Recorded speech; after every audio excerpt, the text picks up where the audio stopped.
Okay, today I already did one lecture, and it should be very close to this lecture. If you want to look around, it was the isoperimetric problem. And what we're going to do today is we're going to do what's something called the inverse isoperimetric. There's an R and an I there that I forgot to put in there. An inverse isoperimetric. The isoperimetric said minimize area given a specific constraint of length. With the inverse, we're going to minimize the length of the rope that we have, given that we have a fixed area that we need. So we want to find out what curve makes this happy. So here's our little problem. Of course, sorry, I left this out. This is X and this is Y. So again, to state the problem again, it's that we have a certain 10-foot rope, and we want to. We have a certain area that we have to have, and we want to find what curve we should make given a specific area. So we want to minimize the length given a specific area. We don't want to use too much fencing here. To enclose a specific area, a constraint that's an area. So our constraint will be a fixed area. So you'll know Mr. A, but you won't know Mr. Length. That's something you have to figure out. And you won't know. We need to figure out who Mr. Y is. And of course, the length equals the integral of the square root of 1 plus the arc length. You know, the square root of 1 plus y prime squared dx. That's from calculus 2 probably. At least. And then the area, of course, is the integral of y dx. That's calc 1. We're going to define a function h, a Euler-Lagrange function h, which is the function you want to minimize right here, the integral function that you want to minimize, plus lambda, because we have a constraint. Usually we don't have this if we don't have a constraint, but if we have a constraint, let's say plus lambda times whatever the function is inside of there.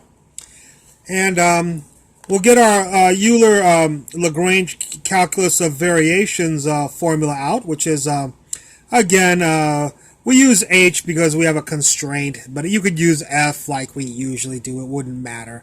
The formula usually that you see in Euler-Lagrange is f with respect to y minus d dx, f with respect to y prime equals 0. But we just use h usually just to denote that we have a constraint, just to let people know that. So, of course, this is the partial derivative of h with respect to y minus the derivative with respect to x of partial derivative of h with respect to y prime equals 0. So, go to h, find Mr. y. There's Mr. y. The derivative of this is lambda. That's this guy is this guy. Minus d dx. And then the derivative of this, the partial derivative of this with respect to y prime, will be this guy right here. All right. I assume you know how to take partial derivatives. And what we're going to do is integrate this formula right here. I'm sorry, this equation right here. We'll integrate it. The integral of lambda with respect to x, I'm sorry, because of this right here. The integral of this with respect to x is lambda x plus some constant minus, and we swung this over, and the integral will cancel this out, and you'll just get this right here. I've decided, as I did with my other lecture on isoperimetric analysis, I'm going to call all of this Mr. Phi here. So we're going to square this phi squared, and then this squared is y prime squared, and then this squared is get rid of the square root, and bring it up, and there it'll be right there. So this guy is right there, that guy is right there, and this guy is right there when you square it. Replace this with phi and scoot this up. Then I'm going to skip a few algebra steps here. I assume you can solve for y prime, pretty easy algebra. Solve for y prime here. So algebra from here to here, y prime equals phi divided by the square root of 1 minus phi squared. We're going to do the integral of this with respect to phi. Remember that phi equals lambda x plus c, so be very careful. It's a little bit different than the other one. So when we do the integral y prime, it's y plus some constant d equals, and then the integral of this, of course, will be the square root of 1 minus phi squared normally. but because of the lambda x of the phi, the derivative d phi will be lambda dx, so you'll have a 1 over lambda here. So that's why we have a 1 over lambda, is because phi equals that. Anyways, from here to here is algebra. Move the lambda over here, so lambda y. Lambda times d, I just called k, just for another constant, so you didn't get confused. And then square that.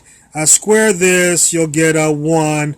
And then phi, remember, is lambda x plus c quantity squared here. And I'm going to scoot it over so it turns into a positive. So if you do a little bit of algebra on this, you can make it look like this. And you can pull out the lambda, and I just change the constants to say that I changed, we pulled out the lambda, but it doesn't matter what you call these, are just constants. And divide by, it would be lambda squared. It's divide by 1 over lambda squared. So this guy is this guy, this guy is this guy, and 1 over lambda squared we could just call r squared, so we can recognize that this is the equation, again, just like it was with before, of a circle. And this tells you that if you have a fixed area, you should choose a function that is a circular function so you can minimize your length, as opposed to this is the other problem, which you can go find the video of. I'm not going to go through it, of course. This problem said was the isoperimetric thing, and it said that if you have a fixed rope, what is the not minimize the area, maximize.